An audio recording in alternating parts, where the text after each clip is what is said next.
at the Child Rights Law of Lagos State, Section 1. Okay. What it says is, in any period, at any time the issue of children or a child comes up, every institution, maybe it's the court, organization, everything, anybody that's interested in anything, children, must place the best interest of the child as a paramount consideration. That's in relation to the child's welfare.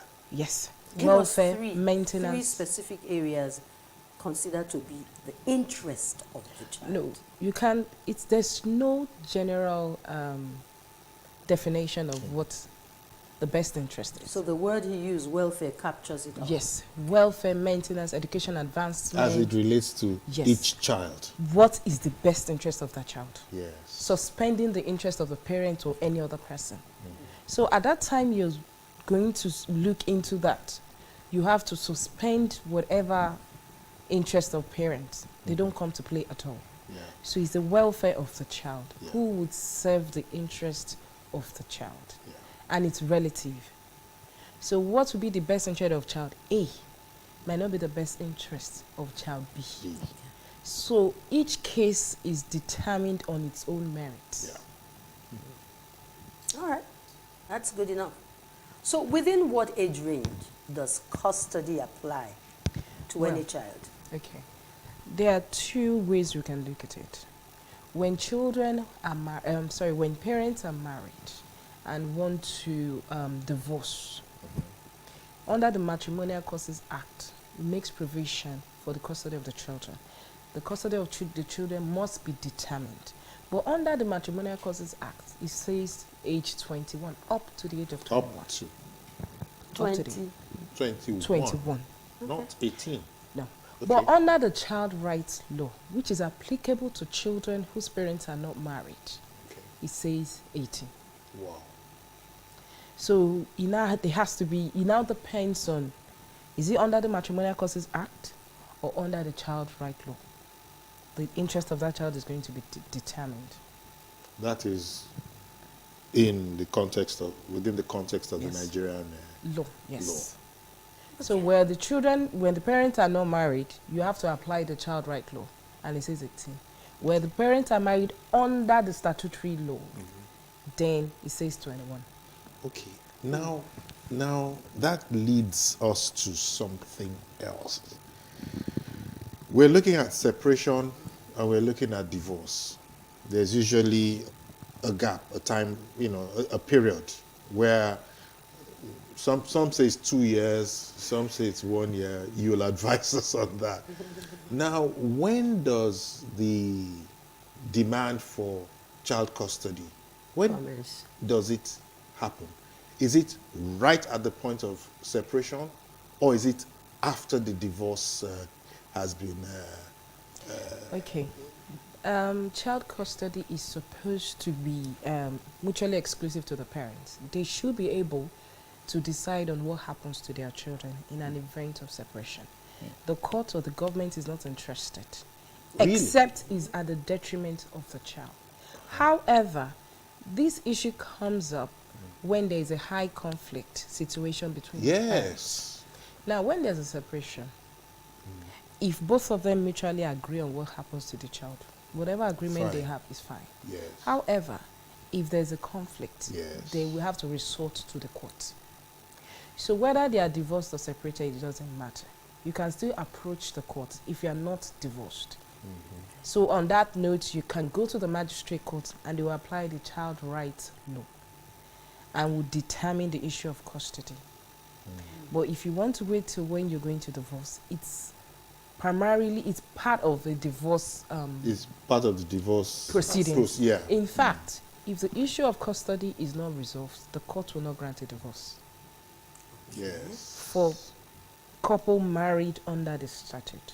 But if you are married under the customary law, you approach the customary court or you approach the magistrate court to apply the Child Rights Law. Yeah.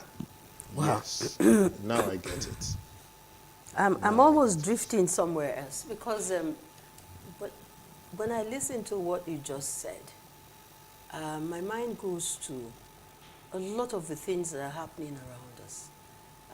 Wives mothers who are crying foul that a 5-year, an 8-year, a 10-year-old girl child was left with the father after separation or after divorce, and all of the negative things that have come, rape, assault, and all of that. Where does this come in? Because you said that the welfare of the child is supposed, first of all, determined by the man and the woman. And the interest of the child also is paramount. So where did people like this, where do they miss it? Not to be able to take the decision that is in the best interest of the child. For example, a young girl child left in an abusive father's care. Okay, parents have a 50-50 right on their children. Nobody's right is superior to the other.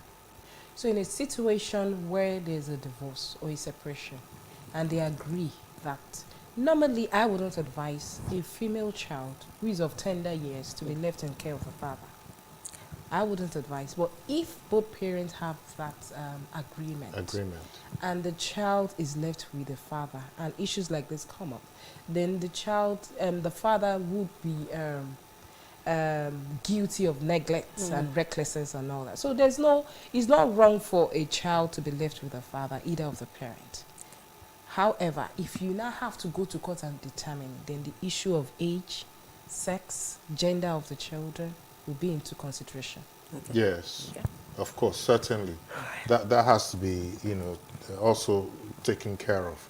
Now, sometimes, we experience some complications, when we are heading to court, or we're faced with this child custody issues. For instance, one of the spouses has gone abroad, no longer lives here, and you need to determine, he's probably taking one of the boys or one of the girls with him, and it's all in a mess. Now, what happens in a case like that when one of the spouses is away, and you need to situate the matter? No, you need to. Can you please reframe the question? Yeah. That one of the spouses is abroad. Is one of the children. Is one of the children. Okay. Then what happens to the other child? What happens to the other children? The other child stays with the other parent. There's, what I've said, custody matters are private matters. Family matters are usually private. It's only when there's a conflict that the court determines. Step in. So even when you take custody matters to court, the first thing the court will tell you is to go and settle. ADR, they mediate. Then if you now come back and you cannot settle the matter, then the court will settle. And in most cases, it's not what you want. So as private individuals, it's better off that you look at the interests of your children and suspend your ego and look at the parent who is best suited to look after the child. Most cases, people say mothers get custody of children, that the court is biased towards mothers. And I say it's not true. It's a 50-50. Everybody has a 50-50% right on the child. However, nature determines it in most cases. So nature favors women. Thank you, because women are more attached to the children, and what the court is... Don't start that argument. And we're more available. No, it's not no, it is... It's a fact. It's natural. It's a parental role that was bestowed by nature. Do you understand? Especially when the children are in their tender years. It is natural that they are more drawn to the children. And what the court looks at primarily is who is the primary caregiver. Who is the best suited? So it's the primary caregiver who takes the child to school, who picks up the child from school, who baths the child, who ensures the child eats, who helps with the homework, who is more at home with the child, who is more attached to the child, who knows the doctor of the child. These are the considerations, and in most cases, it's the mother. Did you hear that? So it's No, not, I mean, no, it cannot be 100%. So I agree No, with but a lot, in a lot of some the time. cases- It's less. you. In some cases, yes, it's of a course. presumption In that a can lot be of- Oh yeah, reported. I agree with that. It's a 7-to-3 ratio. No, you thing. can't even say whether 7 or 8. No, it's a rebuttable presumption. You know, but there are some mothers who don't end up to do this. There are some fathers who are actually the Oh primary yes, caregiver. oh yes. So it's for you to, you know, make your, you know, evidence in court. And if the court looks at it and And says, says, oh, why not? But there's no presumption that the mother has to get custody of the child. However, there are two elements to custody. There's the primary physical custody and the legal custody. Physical custody is just about the caregiving decisions of the child. Who makes the care decisions, like the day-to-day activities of the child? Who is in the primary physical custody? Who lives with the child? However, the legal custody is the decision-making aspect of custody. What school does the child go to? At what time does the child travel? Who is the child going to relocate? Is, you know, all these major decisions in the life of the children. but such decisions would be, we expect would be done collectively. Jointly, yes. So now the court is more favored. There used to be a time there used to be sole custody awarded to either of the parents. But if you look at it, a mother cannot be a father, and a father cannot be a mother. Whatever the feud between both parents, but that child, it's even a child abuse to deprive your child from the other parent, regardless of what has happened between both of them. Okay, I guess we'll get there. The visiting and all of that. No, I was yeah, going to talk about joint custody. That Joint the court custody. is Joint more custody. favored towards joint custody these days. All right. When you talked about the age, 18 and 20, 21. as the case may be, I guess the consideration, you know, is in the direction of the child being up to age to be able to take a decision. Yes. You know. So, do the children really have a say in They determining which of the parents, you know, they wish to be with? They do. At a particular age, the court can interview the children and look at the wishes of the children. However, it's a consideration, but the court is not obliged to follow, because children can be influenced by different factors. You know, a disciplined parent, of course, the child might not want to live with the parent because the parent is disciplined. But that doesn't mean that that is not what is best for the child. And the other parent can influence the decision of the child. You know, so the court will look at it. That's why we have assessors and welfare officers that evaluate. They speak to the children and try to, and sometimes the psychologist is also involved. Yeah. So they look at it and know, they really want to know why the child would prefer the other parent. And sometimes it starts from the age of probably 13, 14. But children who are usually under that age, they are easily influenced. They are under, their ages are impressionable. Yeah. So the court might not be inclined to follow it, but it's a consideration. It's a strong major call. consideration. Yes. Now, you see, this whole thing appears to be quite a complicated process.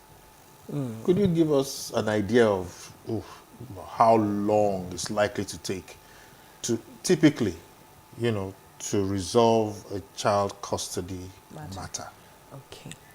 We all know our judicial system in Nigeria, and I Yes. think it's even world over. When it comes to family matters, you're dealing with emotions, lives, and all that. So it's not something that you can just go to court like a shopping, you know, item and put in your bag. You're dealing with lives. So when it's a divorce matter, depending on the state where the matter is instituted, it could take long, it could be short. But particularly in Lagos State, it could take as long as 2 years, 3 years to determine a divorce proceeding, which of course would determine the custody element of it. However, what a parent who is seeking for custody can do is to apply in the interim to the court to say, okay, during the pendency of this proceeding, Yes. the child should be with party A Or B. The court will determine that right at the inception of the suit. So you don't have to wait till 2-3 years when the whole matter is determined.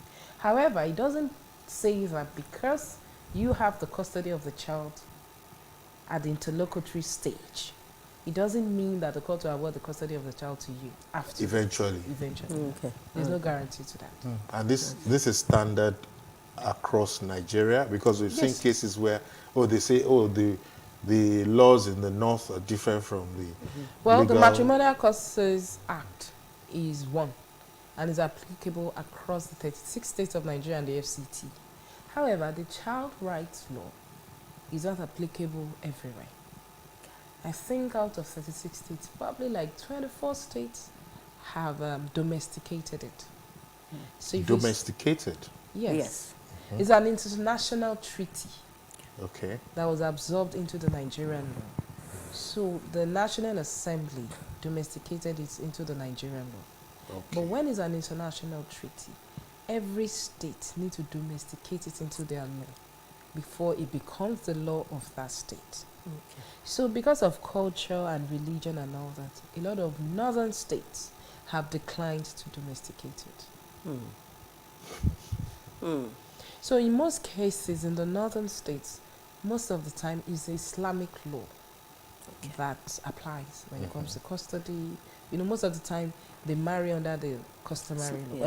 Under the Islamic law. So it has to be the Islamic law of divorce and all that applies to them. But majorly in the south, this is what obtains. But if the parents are not married and you choose to go to the magistrate court to apply, because the magistrate court also has jurisdiction, it's shorter. Okay. The length of time is shorter. Okay. Okay, I was going to jump in and look at, apart from the emotional trauma, how deep does it eat into the pockets of the family to get through with this? But I'm being told it's time to go for a break. Yeah. All right. All right, so much to chew on that, you know, all the things that we've talked about. So let's pause for a break at this point, can we? Oh, definitely. Thank you. When we do return, our guests, yes, will still be here to take us deeper into the topic, child custody. This is Today with John and Helen on Plus TV. Please don't go anywhere. We'll be back in a short while.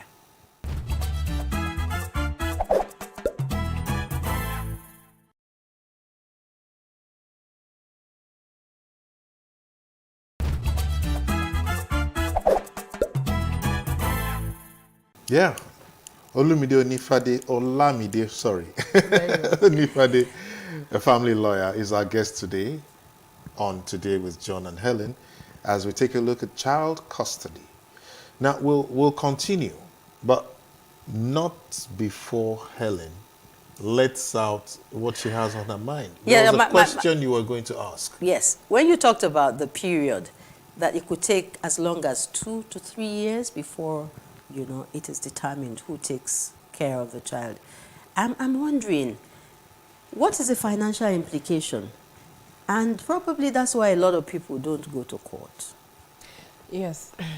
Any case that goes to court, of course, the lawyer would have their pay. So it can be very expensive, depending on how long you spend in court and how conflicted it is, how complicated it is. So most of the time, I advise my client that if you can suspend your ego and your personal wishes, why don't you sit down with the other party and look at what is the best interest of the children? I always draft a parenting plan for them. In this case, who lives closer to the school? Who has more time for this child? Suspend your ego. Don't use it as a weapon to inflict pain on the other parent. In most cases, it's because of egos and getting back at each other. They know who is better suited to care for this child. So I just advise, just have a parenting plan. If one parent has the primary physical custody, the other person has generous visitation rights. During holidays, split it into two. Who has New Year this year and Christmas? The next year, the other person gets New Year and Christmas. You cannot take the child outside of jurisdiction without the other person's consent. You know, that it's just easy. But most of the time, why you see all of this battle is just ego, nothing else. Okay, let's rest that for now. because I have something ticking in my head. Because one would imagine that child custody matters only relate to spouses and all of that. There are times when the spouses probably are not around for one reason or the other. Maybe touch with they were killed in an accident.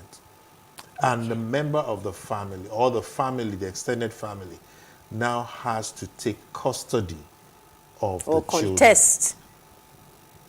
Right? Yes. So let's imagine that the spouses are nowhere, they're not around. You can't reach them. How do we determine where these children go to? Aside from sending them to a government institution, welfare institution. Okay, so that now comes under guardianship and fostering. Okay. So that would not be custody issues anymore. Okay. It's now except there are 2-3 people who are now battling, Okay. who should now be the rightful guardian. The family members. Yes. Okay, let's It take doesn't that have to be- scenario Sorry. then. But I was going to say that even in cases when the parents are hale and hearty, alive, there's what we call a third-party custody. Okay. So a grandparent can choose to battle the parents Yes. for custody of the children. And there are a lot of circumstances where this can occur. The parent might not be fit and proper to parent that child. Okay. They may be drug users. They may have neglected the child for some reason. They may be cruel to the children. Yeah. There are a lot of circumstances where a third party's right will be above that of the parent, and the court will award the custody to the third party. So that third party Yes. can actually take that matter to court and say, Of I course. observe that Yes. so. Yes. And I think this Yes. children or child. Yes. If the court sees that that third party will be better suited in the circumstances to cater for that child, that third party will get custody. Wow. So the parent don't even have to die or be not around. Well, probably they are in prison. They are- for reasons. Yes, a lot of reasons. Yeah. The court will award it. I'm even in one at the moment. Wow. Yes. Okay. Okay, so have you also mediated in a situation where the court gives its ruling in the favor of maybe the mother or the father, and at some point circumstances and findings come up and it's like, okay, we probably took the wrong decision. Can we revisit this? Is there any room for that? Okay. Anything that concerns children, even in a divorce proceedings, when the divorce is concluded, divorce decree absolute, that's the end of the matter. However, Yes. when children are involved, the custody aspect of that divorce is not closed. It's not closed. It's never closed. You can always go back to court to vary the decision of the court. So if, for instance, John was awarded the custody of the child against you, Yeah. it was in that circumstances. His circumstance can change tomorrow, Okay. and you will be awarded the custody of the children. So it's never static. You always have to go back. It's not closed. You can always go back to court for the court to vary the decision. Wow. Okay. You touched on something earlier, to do with age and sex. Yes. How much does this influence the decision for custody? Does Well- age and sex play what Well, role? in our jurisprudence, we have gotten to the stage where the court would say the age of the child and the sex of the child is not a determinant in custody matter. Okay. But in practice, it is a huge Factor. determinant, yes. Except there are huge reasons why the court should not apply that principle. Maybe the mother is a drug addict.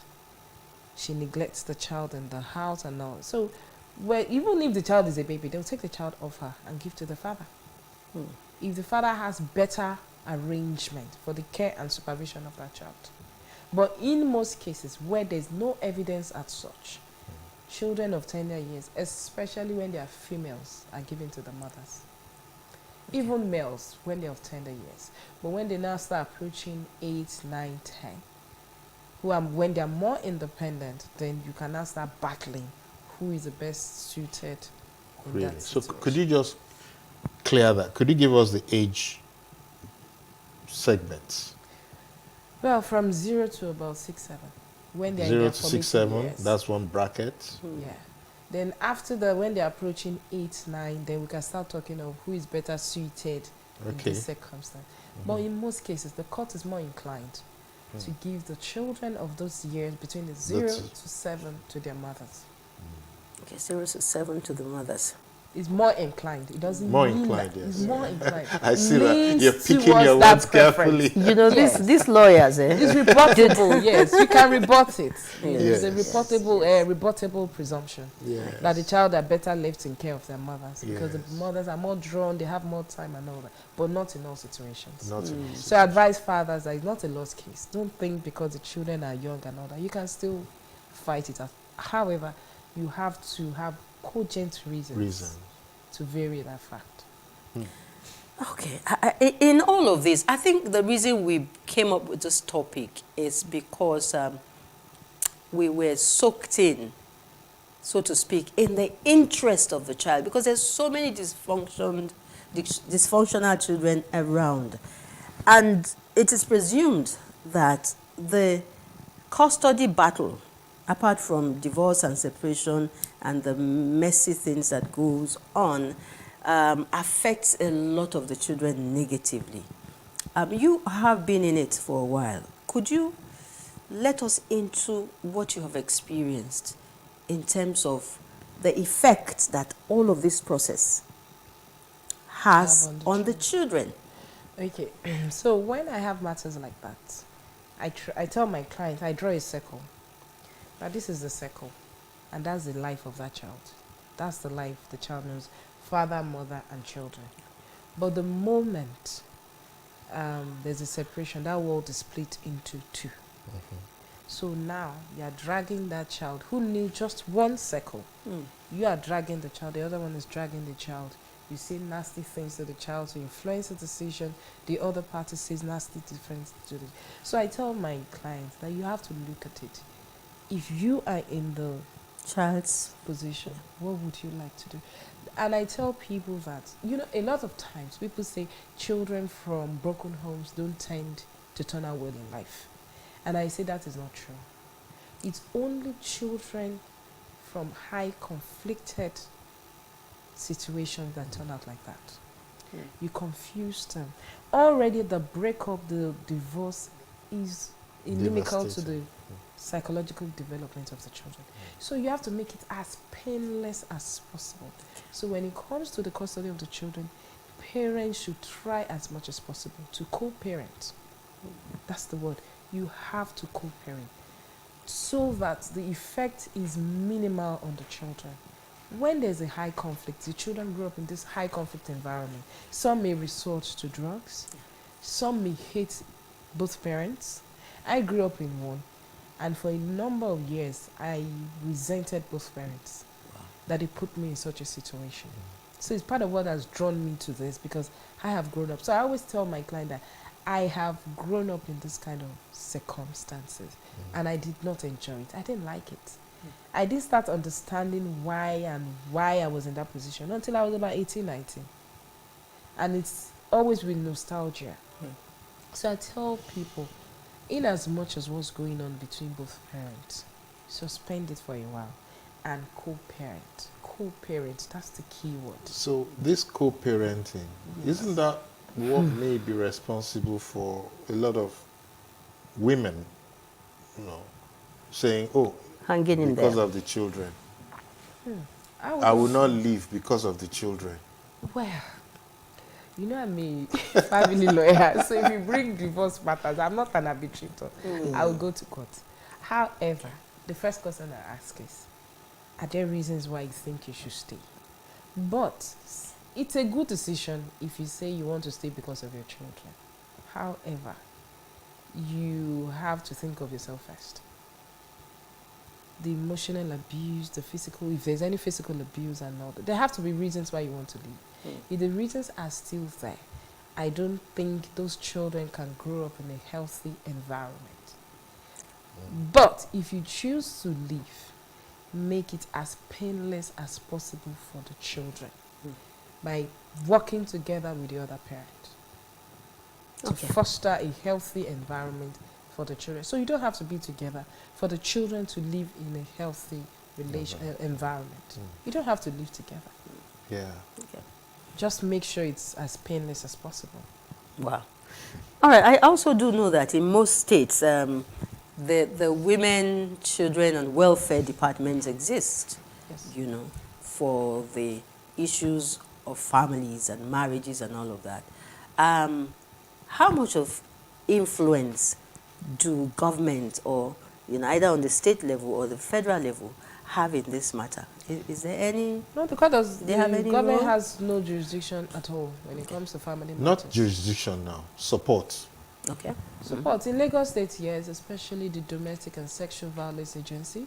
They do a lot to intervene when it comes to domestic violence. And there's also the welfare unit at the Ministry of Youth and Social Development, which we call MIST. They do a lot of support. However, when both parents cannot agree, you have to go to court. They tell you to go to court. Yeah, and there's also a gender unit at the police. Every police command has the gender unit, where they try to intervene at the, at that level when it's not escalated. And most of the time they get it resolved a number of times. The police steps in to intervene. The youth and social development also does a lot, and the social and the DSV does a lot. But they have no whatever you agree at that stage is not binding. Okay. It is only the court that can That will- bind the parents. It's only the court that will bind. And you see, We've also heard, John, Yeah. of instances where one of the parents probably steals away forcefully, Absconds with a child. absconds with the child. What can anybody do in that situation? So there are two circumstances in that situation. If there's a separation and one parent, and there's no court order or anything, you're not in court for anything, and the other party relocates with the child without the consent of the other, there's no content. There's no content. There's nothing. But the other parent can now go to court to compel the other parent to bring the child back, but there's no content. But where the matter has been decided in court, and one parent chooses to abscond with a child, parental abduction, Yeah. that's what we call it, then there's content. That's criminal. okay. So the That's court- because you've been to court. How the court serious has- is it in it's a terms very of? serious issue. That's child alienation. Do we have some of them in? Have you? handled one Yeah? before? Yes. Is it okay? The child was, but that was in England. The child was taken to Nigeria without the consent of the father, and the British police came here to get the child and took the child back. Yeah. Yeah. I also hear that if your marriage was held, say, in England, Yes. and then maybe you relocated back to Nigeria with your spouse, everything's fine.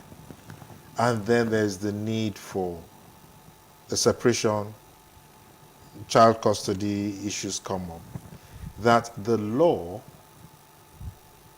that relates to where you were married is what will be applied. That's not true. That's not correct? That's not correct. So, Once your marriage is valid in whichever country that it was contracted, yes. then you have the legal basis in Nigeria to divorce. Insofar you are domiciled in Nigeria, Okay. so far you contracted a valid marriage. Marriage. But the issue of children is universal. Okay. So you don't have to divorce before the issue of custody of children is determined. So in that case, it's not local to any country or whichever kind of marriage that was contracted. What the court is interested about is the best interest of the child. So in that case, the child rights law will be applicable. So the kind of marriage the parents contracted is not a basis. It's not a basis. It is not a basis. Okay. All right. So, at this point in time, let's assume that there are scores of people watching this show, and they are trying to take a decision, to go this route or not. what would be like the 5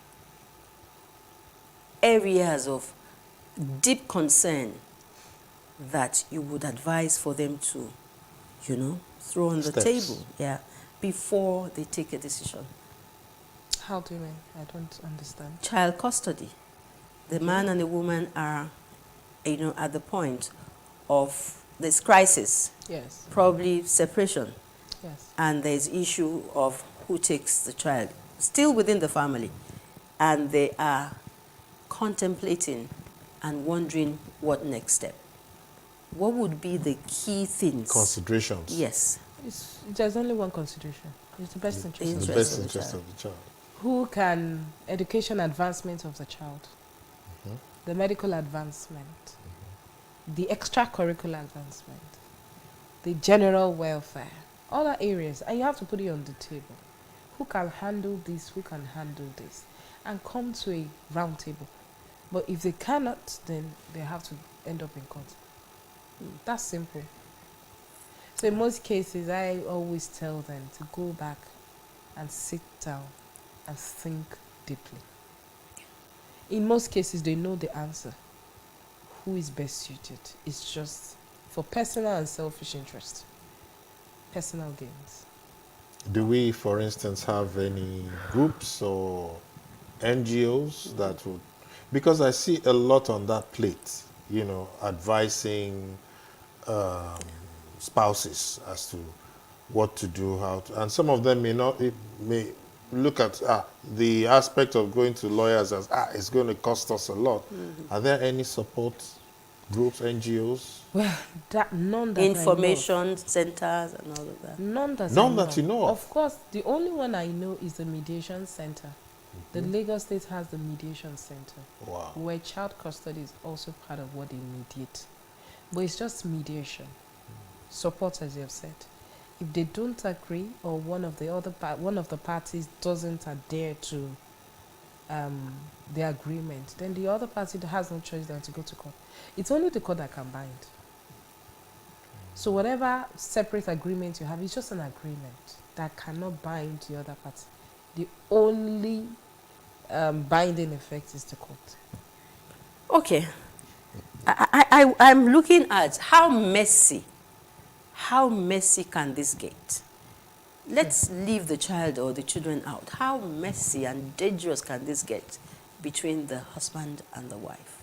This I've process. seen people kill each other because of this.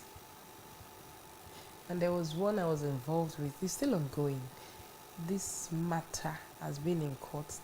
The matter started when the child was 1. The child is 9 now, and they're still in court.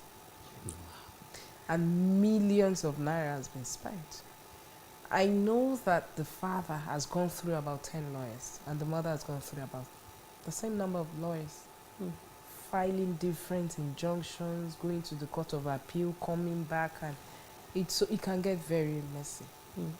Very messy, and both families have been involved, and it's a terrible situation, especially for the child. Does it get worse if one of the parties remarries? Does it get more complicated? It gets more complicated, and it's a consideration. It's So also a It consideration. is a consideration for the court to say that if there are there are 2 parents. One is remarried, and the other one is not remarried. The court will look at it. Depends on how you can convince the court. The court has a wide discretion when it comes to the issue of family. The court looks, most of the time, is emotional, judgment. So you have to be able to appeal to the emotional side of the church. So sometimes I can say that if the father is remarried, if I'm on the side of the father, I can canvass my argument to say the father has a more settled life. So it's in the best interest of the child to live in something which is more suited, something that looks like a family setting. Yes. I can convince. But there are also other considerations. Hold on, sir. I can do that. Yes. And the court might look at it as, okay, the mother might be, because the mother is not married, she can be prone to, having different men in her lives, and that child will not be stable. Okay. But if I want to canvass argument for the mother's child, I would say the father is already distracted. Yeah. He's gotten another family. The other parent, the step parent, will not cater for the child. But the mother has all the time. She's not distracted by any man and all that. So it now depends on how you can argue your case. Yes. So it's neither here nor there. Yes. To say that because one other party married. But in a situation, the other party, one of the parties is married, and the child start living with that party. If there are now cases of recklessness, neglect, cruelty and all that, then you can go back to court to say this man has remarried and is no longer in the interest of the child to be with the man. Then the court can vary the order and let the child go to the mother. Wow. If there are cases of, cruelty and all of that. Wow. So it's not static. This looks like a massive game of chess. Yeah. Where, nothing is cast in stone. No. And the life. Every matter is decided on its own merits. There is no, but there are guidelines that the court would follow, but it's not static. It's always, back and forth. So it depends, as I say, best interest of the child. Best interest of the child. Yes. Either way, it must be very difficult for the child. It's always a very difficult process, especially when the court now has to interview the child on the preference of the child. It's very tasking. I always want that to be the last resort. I never want the children to be involved in litigation. It's not good for them. Wow. But in most cases, when both parents are unimpeachable, unimpeachable means both of them have the same rights. You have looked at it. They both have the best arrangement for the children. Okay. Then the court can now go into, let's hear from the child. What's the preference of the child? Wow. But most of the times now, it's joint custody. Okay. Somebody has the children during holidays. Somebody has the children. Joint custody. Just joints. Okay. Then generous visits during school time, half time, go to their dad and all that. Just, So it's no longer sole custody, except one of the parents cannot be trusted with the child at all. We could go on and on. As a matter of fact, I'm even getting more and more comfortable as we go along. But we just have to stop. Yeah. And I sincerely hope that we will get another opportunity, to further, dissect this very, very, very important, topic that you've come to help us out with. Yeah. Very helpful. And I'm sure that our listeners, too, have been highly enlightened on this matter. So we want to thank you for your time. That is agreeing that we are going to come back and help us definitely. again. I would always come back. And we'll move on to other things on today's program. This is Today with John and Helen. You stay with us. Thank you. Thank you for your time. Thank you. All right. And that means we're moving on to other segments of the show. All right. Okay, producer, what else do we have? Keep fit. Oh, I hope we have time to, despite all of the stress and all of the troubles around, that we still find it very important, to take good care of our health. And keeping fit is one of it. So let's join our instructor now and move over to the gym. Stay with us.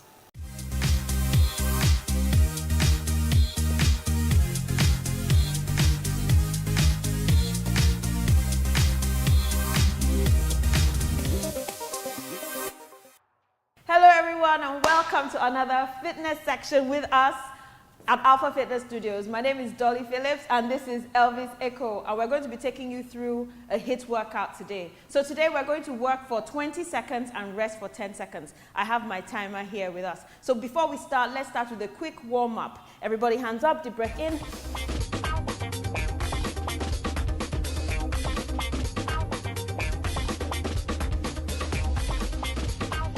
Shoulder rolls back, hands on the shoulders, rotate. 1. Opposite direction. 5, 4, 3, 2, and 1. Let's reach over. 1.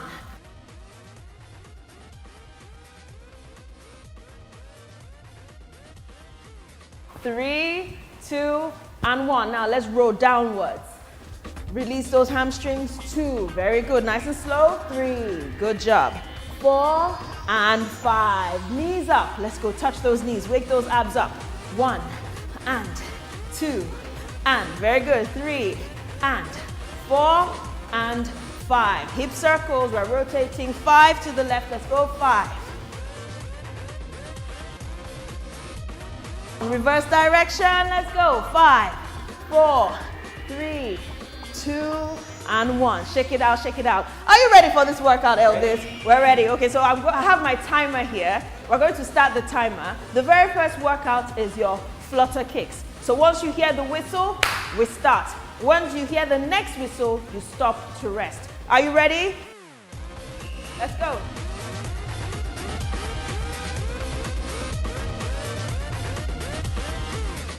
If you can't kick this out like this, just kick out like this for me. Yes? We have levels. Come on, let's go. 2 and 1 and rest it. Okay, the next workout, high knees. So we're going to jog on the spot with our knees coming up high. Are you ready? In 3, 2, 1, let's go.